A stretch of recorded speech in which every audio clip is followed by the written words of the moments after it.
how to go to the beach with your kids.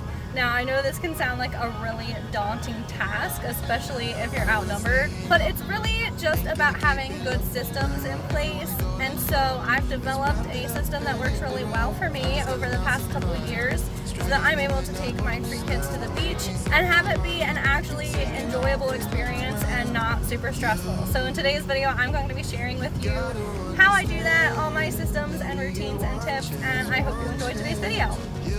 So depending on the ages of your children, it's important to keep in mind that packing light is the way to go, because you're probably going to end up carrying the stuff, if not a child as well.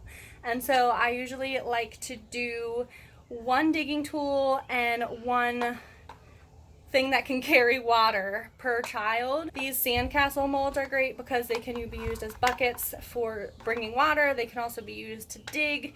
They can also be used to make sandcastles. So I like that they're kind of a multi-purpose tool in that way. So I'll bring these 2 and then a shovel for each kid.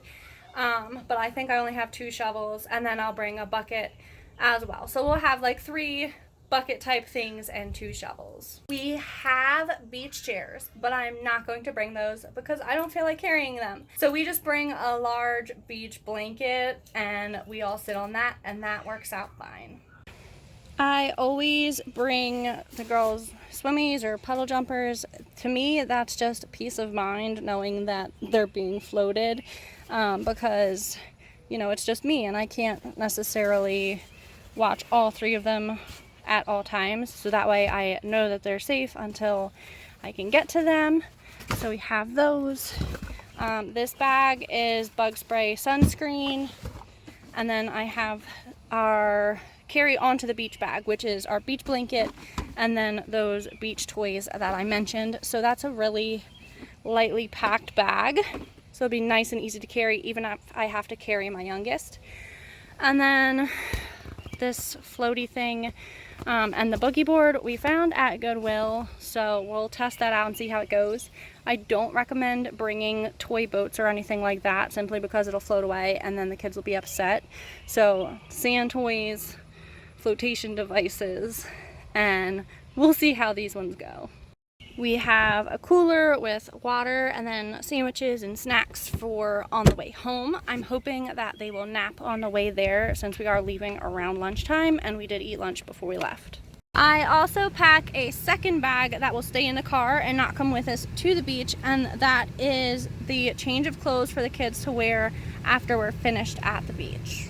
So I just have everyone wear their bathing suits for the drive down, and that way we're ready to go when we get there. And then I have in the car bag that change of clothes for when we're finished at the beach, so we can be dry and cozy for the drive home. Pro tip, don't forget your hairbands. So I like to come usually in the morning, but today we're not. But I like to come usually on like Monday, Tuesday, Wednesday.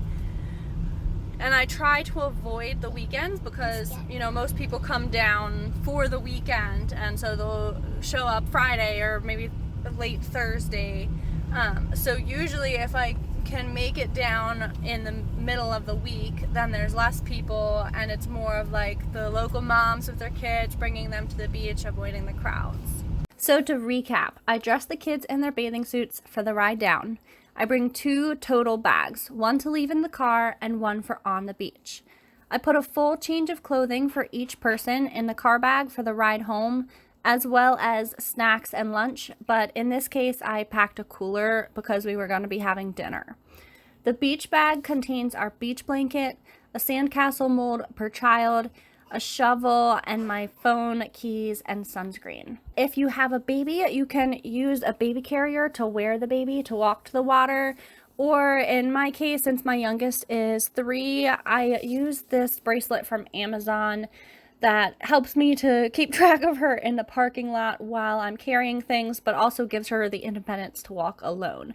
The older children can carry their own puddle jumpers, and then I carry the beach bag. In hindsight, while the boogie board did work pretty well and they enjoyed playing with it, the donut floaty was a bad idea. It actually ended up floating away and the kids were pretty upset. So I think that it would be better as a pool toy.